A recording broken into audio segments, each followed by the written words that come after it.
Les pensées honteuses errent dans notre monde où l'activité est omniprésente et où nous possédons de moins en moins. Nous évoluons simplement comme si la vie était trop difficile ou comme si rien n'était jamais suffisant pour nous.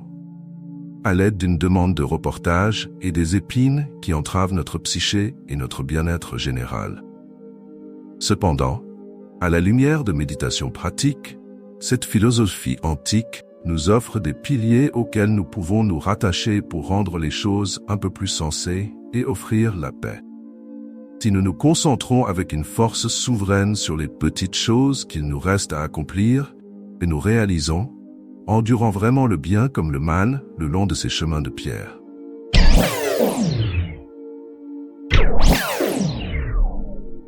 N'oubliez pas de vous abonner et d'activer la cloche de notification pour ne rien rater de nos prochaines vidéos. Combien d'heures et combien de notre belle énergie gaspillons-nous à nous inquiéter de choses qui ne dépendent même pas de nous? Les choses que nous pouvons contrôler sont les seules sur lesquelles certains d'entre nous travaillent si dur pour défier chaque règle seule.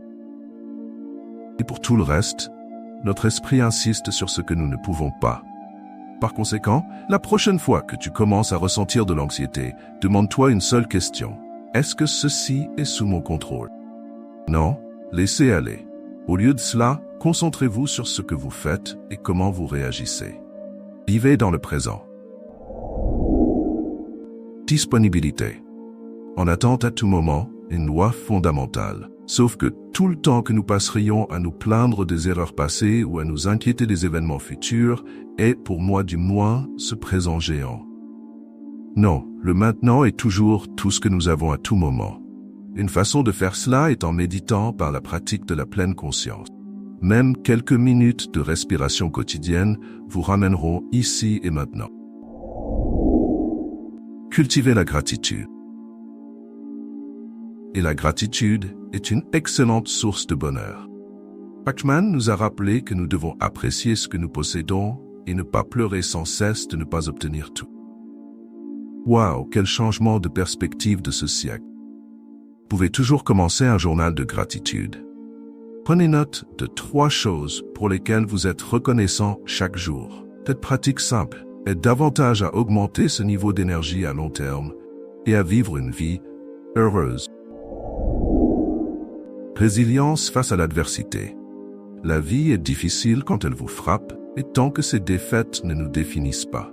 À travers le prisme de l'adversité, comme un corps d'entraînement de la vie, c'est là que nous acquérons notre force émotionnelle. Erika Anderson. Maintenant, quand vous affrontez la prochaine épreuve, ne le considérez pas comme un défi. Oh non, si ce test me met à terre, alors Dieu nous bénisse tous, car je vais m'épanouir. Force émotionnelle. Nos émotions sont censées être des choses qui nous arrivent. Et vous savez, nous ne pouvons pas contrôler nos émotions, n'est-ce pas? Cependant, cela nous donne l'impression que ce modèle peut être contrôlé par nos pensées. Nous observons les émotions et ce que nous ressentons à partir d'elles, suivi de pourquoi nous ressentons de cette manière, aide à déterminer la force qui découle de ces sentiments. Au lieu de cela, éloignez-vous des émotions et concentrez-vous sur remarquer quelles sont exactement ces pensées qui créent tant d'émotions dans votre esprit. Sont-elles rationnelles? Vous aident-elles? La capacité de faire cela peut vous donner des points de bravoure émotionnels. Conseils pratiques pour la vie quotidienne. Réflexion matinale. Prenez quelques minutes pour réfléchir dès le matin.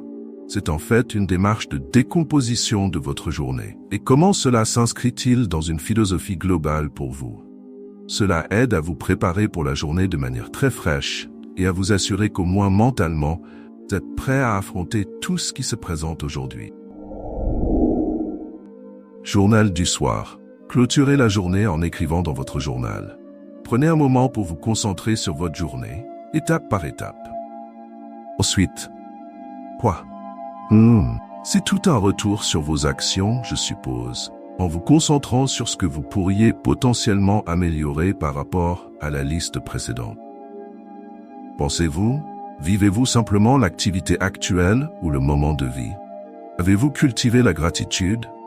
Plutôt que de se concentrer ici sur le fait que vous pouvez les intégrer dans votre vie, que vous pouvez faire un check-up mental pour voir comment vous vous portez, alors lancez-vous.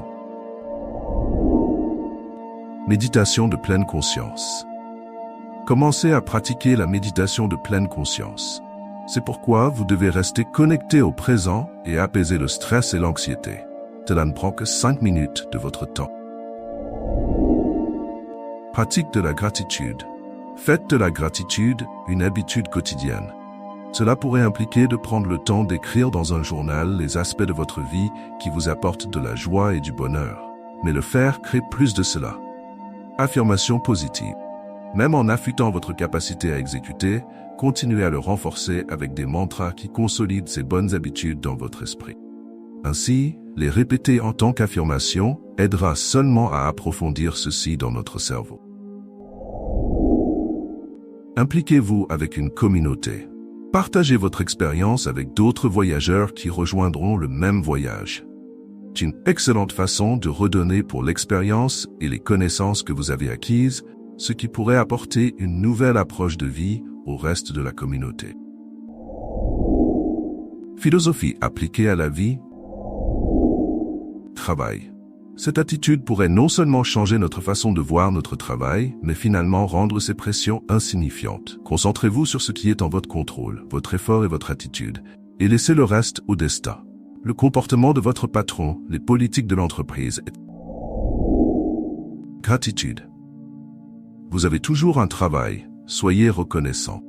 Relation. C'est un autre domaine où ces principes peuvent faire des merveilles. Vous ne pouvez contrôler que certaines choses dans votre relation. Soyez le meilleur partenaire, ami, frère, cousin que vous puissiez être. Peu importe ce que nous faisons dans la vie, nous n'avons jamais le contrôle sur les actions, émotions d'une autre personne. Mais certaines personnes entrent dans votre vie pour une raison. Alors aimez-les et soyez reconnaissants. Santé. Le problème est que nous le laissons trop souvent passer au second plan. Mais ne vous trompez pas, c'est l'une des pièces les plus importantes et miraculeuses de notre vie pour lesquelles tout le monde travaille si dur. Commencez par l'intégrer en examinant ce que vous pouvez éventuellement contrôler. Consommation alimentaire, entraînement et sommeil. Et remarquez que certaines choses sont immédiatement hors de votre portée. La prédisposition génétique en est un exemple ou une maladie soudaine. Remerciez Dieu de l'avoir intégré à votre enveloppe physique.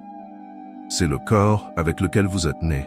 Il est imparfait mais peut bouger correctement malgré tout. Croissance personnelle. Un ouvrage de logophile regorgeant de citations et d'histoires pleines de sens, basé sur sa philosophie, il s'adapte profondément à la vie. Un désir de vivre en suivant ses principes chaque jour de sa vie. Voici quelques citations et histoires pour nous rappeler ce même ensemble de principes. Nous sommes plus souvent effrayés que blessés, et nous souffrons plus dans l'imagination que dans la réalité. Sénèque. Il est là pour vous rappeler que nos blessures ne viennent pas des événements, mais plutôt de ce qu'il y a entre eux, que ce soit vrai ou non. Une grande partie de notre souffrance est auto-infligée. Nous pouvons simplement la laisser partir en regardant autour de nous ici même. La meilleure vengeance est une vie bonne. Celui qui suit les 4 points suivants peut très vite penser à quelque chose de meilleur. Marc Aurèle. Ce qu'il faut retenir, c'est que lorsque quelqu'un vous a maltraité, n'exprimez jamais la colère ou ne cherchez pas à vous venger, mais opposez-vous à ces comportements en prenant le bon chemin. Lorsque nous sommes concentrés sur nos actions et sur qui nous voulons être, plutôt que de laisser la négativité des autres occuper nos pensées. Histoire d'Épictète. Un ancien esclave, devenu l'un des philosophes plus importants, a trouvé en la vie non pas une étrangère, mais une adversité ultime. Pourtant, il n'a jamais permis à quoi que ce soit de prendre le dessus sur lui. Il a juste continué de se battre, de rester concentré sur le jeu. Son histoire nous rappelle que nous avons toujours l'option de répondre malgré les épreuves que la vie peut nous réserver. C'est cette paix intérieure m'a finalement équilibré. En conclusion, le bénéfice ultime de ce principe est une vie plus pleinement vécue. Ce que nous pouvons contrôler, vivre pleinement l'instant présent, et le pouvoir de la reconnaissance qui vous procure une paix éternelle. Affrontez les luttes mentales et émotionnelles quotidiennes. Je vais plus loin et j'ose vous suggérer d'envisager qu'au moins un exercice stoïcien pourrait avoir du sens dans votre vie. Rejoignez la conversation. Qu'avez-vous remarqué qui fonctionne ou pas, tant que ça? Si vous souhaitez approfondir avec moi le chemin vers la vraie vie, celle de la guérison et des émotions, plutôt que de fantasmer comme nous le faisons tous ici, dans cet univers épuisé, j'espère que vous me suivrez. Alors que je plonge plus profondément dans mon mode de vie inspiré du stoïcisme, c'est formidable de vous avoir à mes côtés. N'oubliez pas que vous pouvez changer votre vie. Faites cette chose aujourd'hui et obtenez vos résultats. Rejoignez notre communauté autisme aujourd'hui. Envisagez un avenir plus radieux. Levez-vous et soyez le témoin de l'éveil du stoïcisme. N'oubliez pas de vous abonner et d'activer la cloche de notification pour ne rien rater de nos prochaines vidéos. Merci d'avoir suivi cette vidéo et à la prochaine.